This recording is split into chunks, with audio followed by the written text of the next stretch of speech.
Andrew Fart Jokes is a senior at Emory University here in Atlanta, Georgia. He likes riding his bike, binge drinking, and making fools out of campus police officers. However, when presidential candidate John Barracuda came to speak on campus, Andrew decided that the best form of protest would be to sit quietly in the otherwise raucous auditorium. I knew that everybody else would be behaving like buffoons, so I thought to myself, hey, what would really be awesome is if I went in there and just didn't say anything, or even move a muscle. You know, I'm not going to give into that kind of lunacy where everyone's intentionally trying not to listen to the guy speaking. I just didn't know it would cause such crazy controversy. Mr. Fart Jokes was asked to leave his seat if he was not going to join in on political rowdiness. After he refused to participate, I then proceeded to escort him away. While escorting him, he did not resist nor make a sound, which caused an uproar of silence in the auditorium.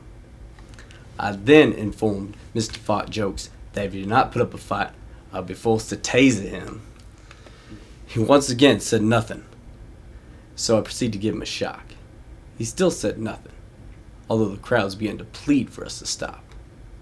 Finally, after the third shock, Mr. Fart Jokes began to yell out against the current situation in Iraq, and we were able to handcuff him thanks to his resistance.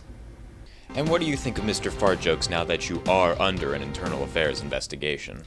No, he's a great kid.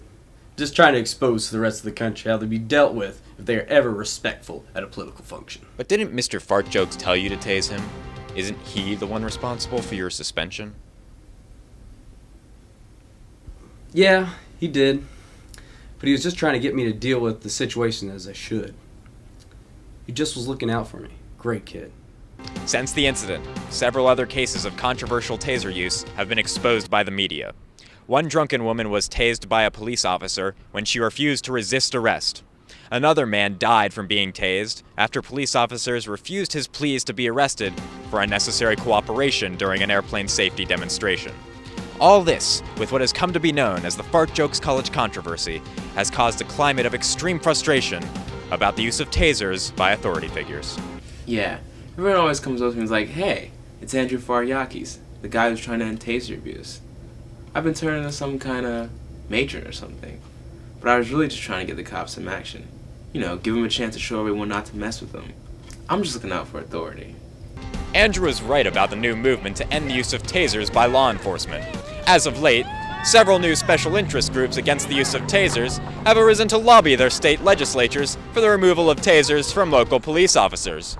Mothers Against Drunk Tasings have found unusual allies in the National Rifle Association and Billy Club enthusiasts to fight the National Taser Association's stranglehold over police weaponry. The fact is that tasings are not effective enough as deterrents for misdemeanor criminals. If you want to see someone afraid to cooperate with authorities, just shoot off their fingers. That ought to get them riled up. Thank you for your opinions. And now, with the counterpoint from the National Taser Association, is a slightly disfigured peanut M&M. Good afternoon. With all these new enemies of tasers, police across the nation have been responding with new tactics for dealing with criminals. Well, in response to concerns of the application of tasers by campus police, the Office of Collegiate Security has approved experimentation with witchcraft. Crucio! Imperio! Avada Kedavra! Though we have had minimal success as wizards, there is no doubt, according to Wikipedia, that it has proven to be a safer alternative to tasers. However, with the recent drop in police dependency on tasers, leaders of the National Taser Association have been forced to look for alternative purchasers for their products. Well, we have had to cut back at the factories, but the few we do make, we now sell to beggars. They claim that the tasers have increased their business's profits by at least 3,000%. So we at the National Taser Association feel good about helping the nation's economy. Hey, knock it off!